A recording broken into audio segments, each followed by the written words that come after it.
जयपुर सहरर वेदिका कल्याण मंडप ठारे लिमन ग्रास चाष एवं तेल उत्पादन निमंते एक प्रशिक्षण शिविर अनुष्ठित हो जाइछि। जयपुर जय पद्मश्री उद्योगी उमा महेश्वर पट्टनायक अध्यक्षतार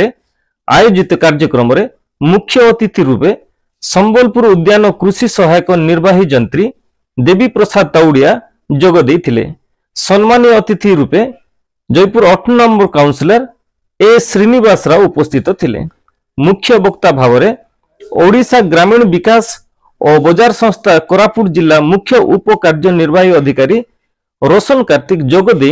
लिमन ग्रास बजार रे केउ भली भाव व्यवसाय करी चाषी माने उपकृत हेबे ताहा विषय आलोकपात करथिले।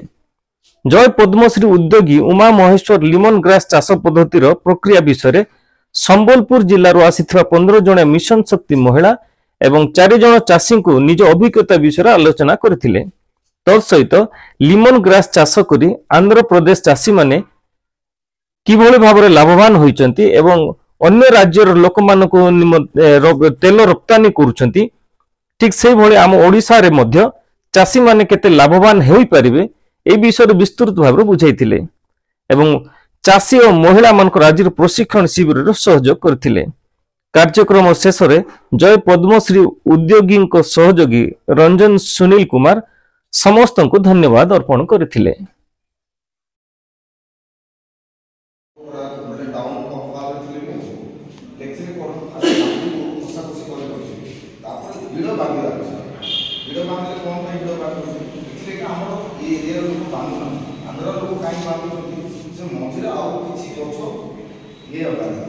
जो खालटा पुकरा रखिले जो वीडियो टाइप रखिले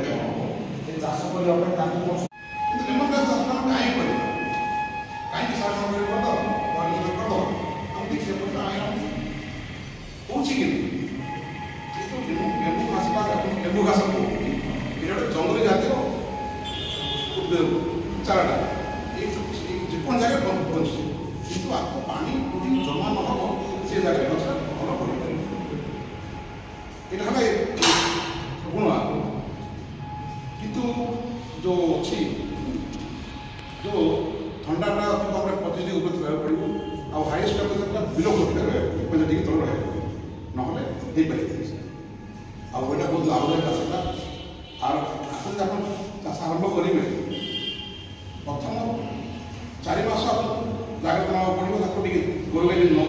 4 मास जाग्रत ହେଇଯିବେ तापर आपन चिंता किसी 5 वर्ष पर्यंत चलते आ बर्तमान आप कौन लाभ अच्छी आप जी फिर जी बहुत कम भूल रिक्वेस्ट आवाहन को श्रीनिवास मंच आस वेरी सॉरी।